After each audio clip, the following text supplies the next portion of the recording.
Good morning, good afternoon, or good evening, everyone. Welcome to this webinar.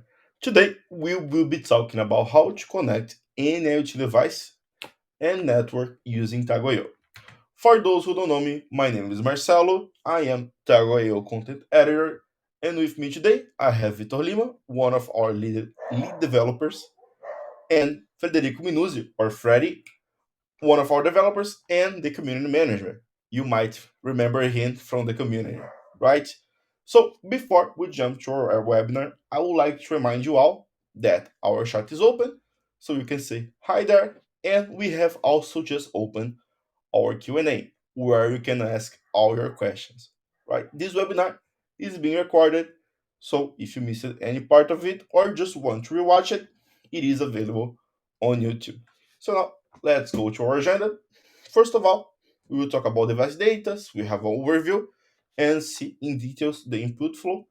Then we talk about network, ways to connect the device using basic HTTPS, MQTT, third-party integrations, and finally, we will see how to build a middleware with our hands-on, and then we will answer all of your questions. So without further ado, please, Freddy. Hello, everyone. I'm Federico Minuzzi, as Marcelo mentioned, and I'll be talking about the next few topics. Here we have the device data input overview. As you can see, we have the MQTT and HTTP connections that can go directly to TagoIO. And in the upper part, we also have the LoRaWAN third-party connections like Sigfox, the Things Network, and MachineQ. They usually use gateways that then connect the devices to their network servers, and these network servers send the data to TagoIO. And then at the TagoIO level, we have the network parser, the connector payload parser, and the device payload parser. And after all that, the data is then stored in the device bucket. Here we have the device data input flow. We start by checking the smart thing, which will take information from the real world and take it to TagoIO by using the protocols such as HTTPS, MQTT, LoRaWAN, or other integrations, like, for example, satellites. And then the data arrives at TagoIO. It will be then parsed by the network payload parser, which will transform the data into a understandable data for the connector payload parser. The connector payload parser is in charge of decoding the hexadecimal value that the device usually creates. So the device will take data from the real world and transform it into a hexadecimal number with letters.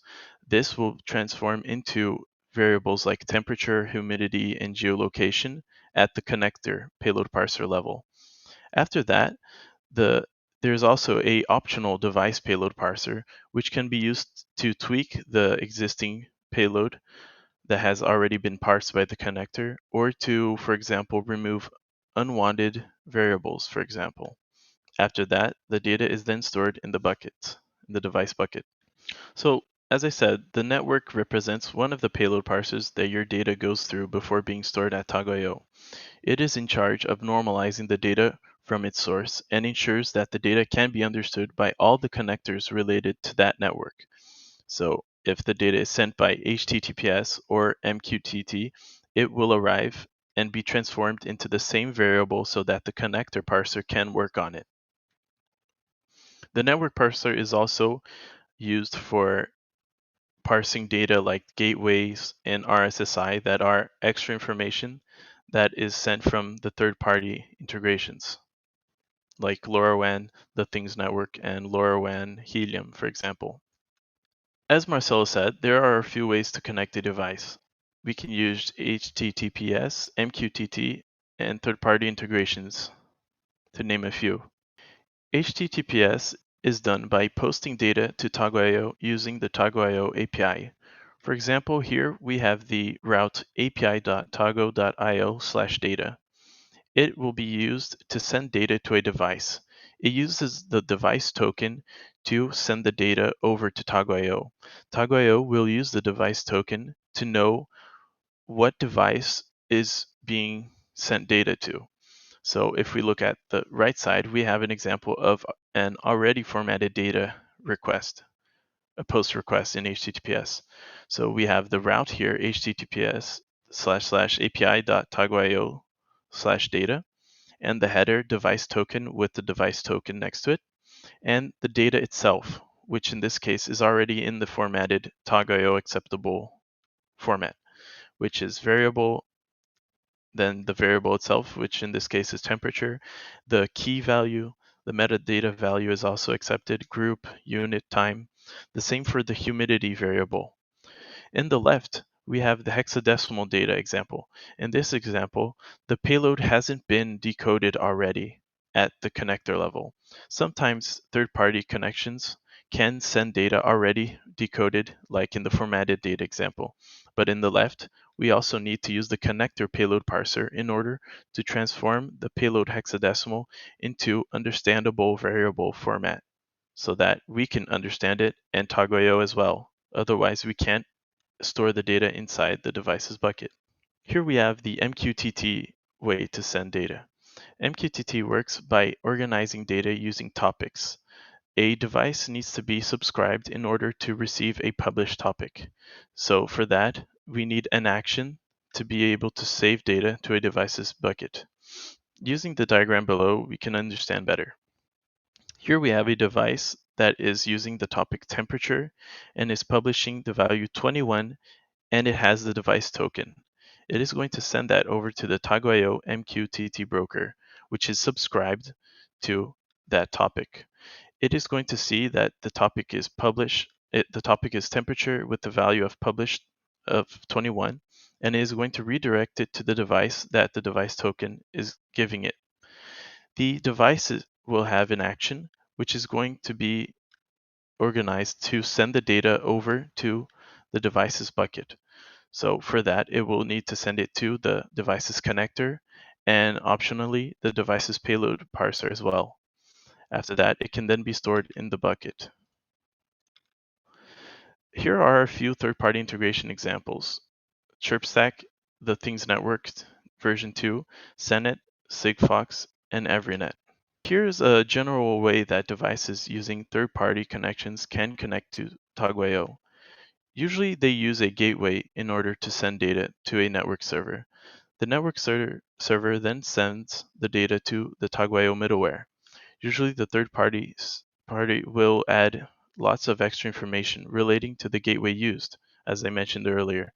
This makes the middleware very important since it has the job of converting the data sent from the third party into a parsable code for the network parser, while also sending the data to the correct device by parsing the device EUI, which is the same code that you added when you created the device at TagoIO. After that, the data will then continue as usual and will be parsed through the network, the connector, and the device payload parsers. And finally, it will be stored in the device's bucket. Note that gateways and network servers are dotted since they are optional and aren't needed for all third-party integrations, since anyone can create one. And now we will be showing you how to create a middleware yourself. Take it away, Victor.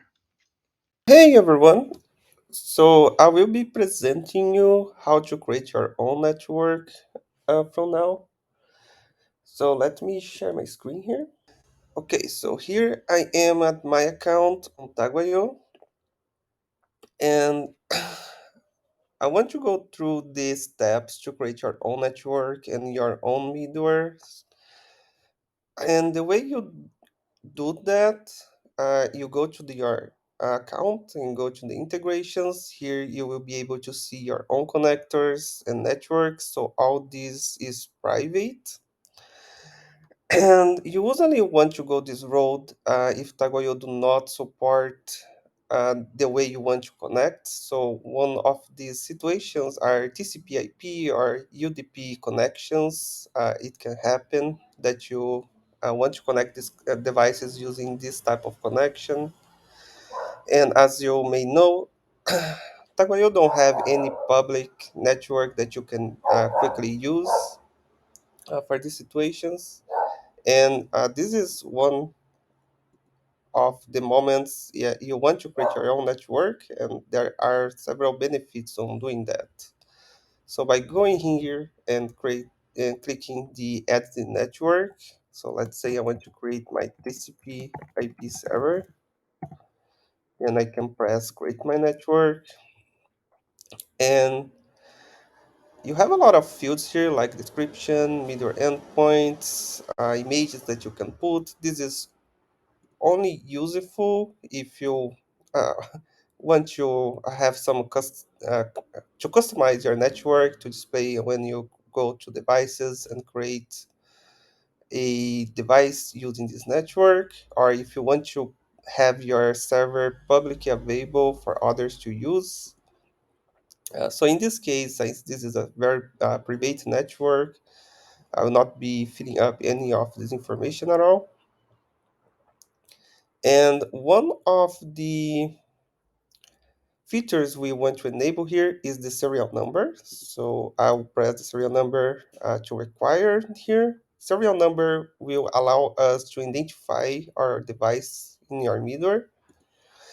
And for the serial number, we can put a label for it. So for example, let's say you identify your device by its UI, you can put the UI here, or it's an email for a SIM card number.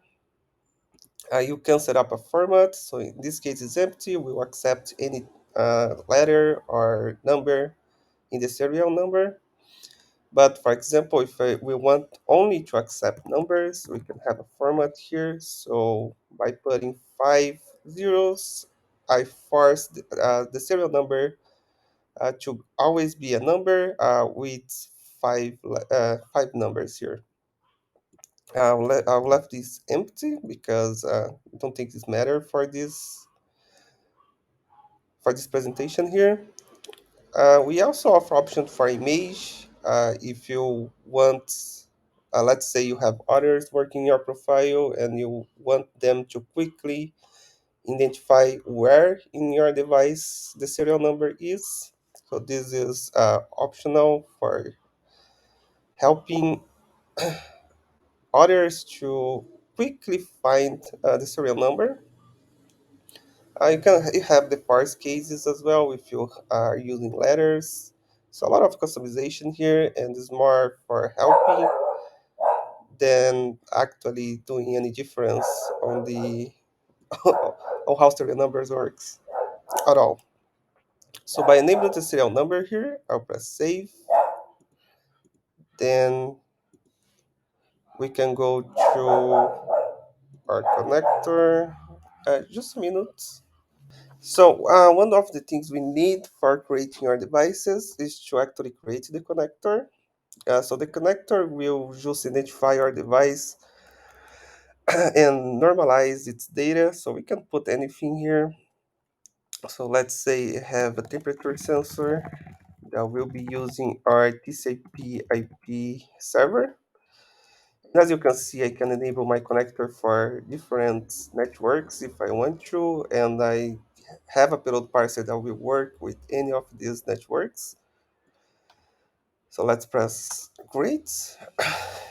And now you can see if you go to your devices and add a device under my networks, you see your TCP IP server, and you also have your temperature sensor here, and it will require an email. So for example, I can put here 4661. So let's say this is a number that will identify this device for me. So I set my data retention here, and I can create my device. So now I have a device here that is using my network and my connector. And from here, the next step would be to have my little server. We usually call this a middleware, which will actually receive the data, identify the device in our account, and send the data to the correct device. So first thing I need to do to be able to create this middleware is actually to go back to my network. So I have the network here, and under the network I have the token, and here I can generate a token and copy this token. So this token is very important because it's the way TagoIO uses to identify you have the authority over this device and can identify you as someone that can send the data to any device under this network. Okay, now I want to go to my VS Code here. I have a very basic server here. So this is in GitHub. You can go there. I will share, I'll ask Marcelo here to share this link with you so you can get this server on your site. So this is a Node.js server that is written to understand TCP/IP connections. So it creates a server on the part, I believe, 338, and it starts listening for any information we receive from connections in the server, and runs this function that I call parse buffer received. And then what we do is that we convert the buffer to a string, then we split, and you will see I'm sending a CSV formatted data here, just for an example. And the first position that I'll be sending in this CSV formatted data will be the serial. So we get the serial from the first position. If for some reason we are not able to get, we will get an error here saying serial not found. Then we connect to your network. So TagoIO has a very powerful SDK for Node.js. I believe we have as well for Python with all these functionalities if you want to use, but I'll be showing you how to do a TTPS requests that do not use the SDK later on. So I can make sure you can do this code in any language that you prefer to use. So first thing we do after our SDK is to resolve the token and we send a serial. If for some reason we are not able to get this device with the serial, maybe we did not create the device or the serial is wrong, we get a token not found. And once we have the token, we just send the data to TagoIO for this device. So it's very simple implementation. Most of the middlewares work this way. They just adapt for the kind of middleware we are using. So for the SDK, we need to do a new network here, and we need to put our token. So this is the token I did copy from my network at TagoIO. Now I can run the server. Okay, so it started part 338, and I have another script here, very basic as well. So this script you just connect to the TCP/IP server. So this is the script you will have on your device side. Easy Node.js, but TCP/IP is a very basic thing, right? You can write this in C++, C++, or C Sharp, whatever you are using in your device. So it connects to my local server here on the port 338 and send a message. So first position of my CSV here need to be my token. I do remember where well was 4661. Let me check. Go to my device here. Okay, back here to the code. And what I want to send here in the next positions are all temperatures. And the way I designed this was each temperature I'm sending here has a difference of 5 minutes. So this is very common in the IoT area, as far as I can see. So you can send several temperatures. And these are history. So let's say my sensor is storing the temperatures and then it sends everything together. So first position would be the current temperature. Second position would be the temperature 5 minutes ago. Third one would be my temperature 10 minutes ago, and 50 minutes ago, and 20 minutes ago. So if I run this code now, so let me open the terminal in the VS Code here and press test server. So it connects to the server. Let me see here. So we got serial not found. Okay, so I did not save. I change. Okay. So now on my server here, I can see that when I try to send the data to TagoIO, I got an error saying error on object parse. It's basically saying we need to have a variable in our JSON, and this variable was not provided. So from here, we go to the next step. That would be the payload parser, because I'm just saying sending this information 12, 15, 20, 18, and 19 to my device, and TagoIO do not understand this information, right? So this is where the payload parser comes in. I could have done all this parse here in my server. This is one way to go. So I could just transform here in my server all this information to a JSON format that TagoIO would accept. But I usually prefer to do this on Tago. So this is what I'm gonna do. So here I have my payload parser. I can enable this. We come with a very quick payload parser that tells you how to filter a message. So this is not something we will be using. And one thing we can do here quickly is to do a log on the payload. Payload is a environment variable of the payload parser. It contains the data you receive. So I can press save, and I can also enable here my live inspector, so I can see things coming in real time, and I can send a new data here.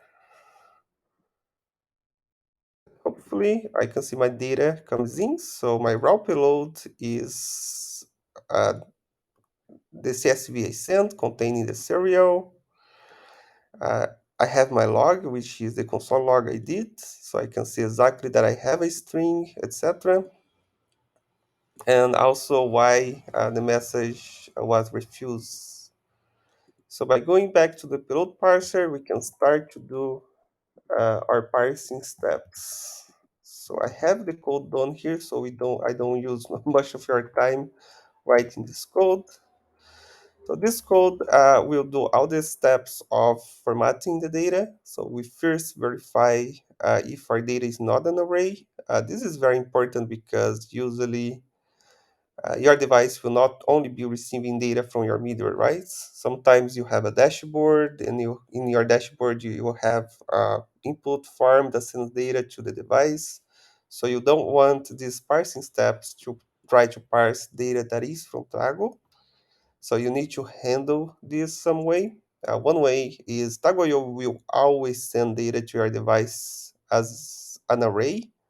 And so this is a basic verification that we can ensure that we are not handling dashboard inputs or action inputs or analysis inputs that you are using. Then we do the split. So all this is basic JavaScript code. So if you are not familiar, be assured that I'm not using anything here that is not very common on JavaScript. So you can quickly go to the Google or something and understand what I'm doing here. So I do a split on the payload using our comma separator, and I do a splice to remove the first position. So the content will not contain the serial number. I'm also using a library here called DayJS. So DayJS is a powerful library to handle time on Node.js or JavaScript. And you can go to DayJS documentation if you want to understand how to use it. So by instancing the DayJS, I get the current date and time. And then for each splitted value, I create a JSON. I'm using maps, so it maps each position of the array here to JSON. It contains temperature, the value, and I'm casting because usually the content of this array would be all strings, and For temperatures, we want to make sure we have number values in your stored in your device. I can have the unit here, and I have the time. So I doing a very simple trick here, like where I get the index, multiply by 5. I do a subtract. So for each index, I'm subtracting 5 minutes, and I convert to use a string. You can convert to date or something that you prefer, but use a string. Guarantee that we have the time zone, everything being handled.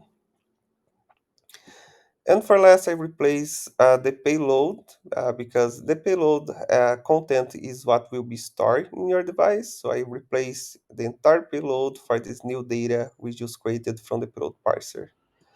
So if I press save here, and now I go back to my script and send the data again, we should now see in the live inspector. So in this case, I don't think it's going to the array here. So let me check the server real quickly. What I'm sending here is the data. It can't be that I am receiving an array. Let me remove this just to make sure. Just because in the live inspector is here, I can see the raw payload is actually an array. No, let's get back here and send the data again. Yeah, I am receiving an array, so this means I need to get the first position here and send the data again.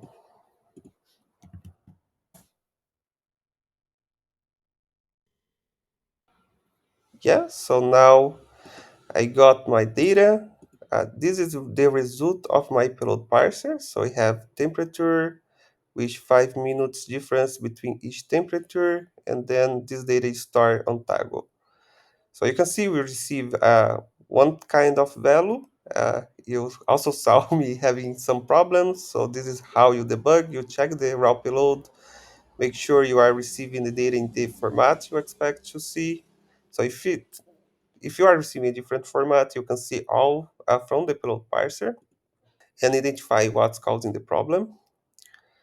And then you go temperatures, etc. So one verification we could have here instead of just checking if it's array is to check if actually we are receiving an array because this is what our server is doing. And we can also check if the type of first position of the payload is a string. So this, and I'm doing this because it's very important to do this kind of verification. I don't want you to go out of this presentation here without knowing how to do this part.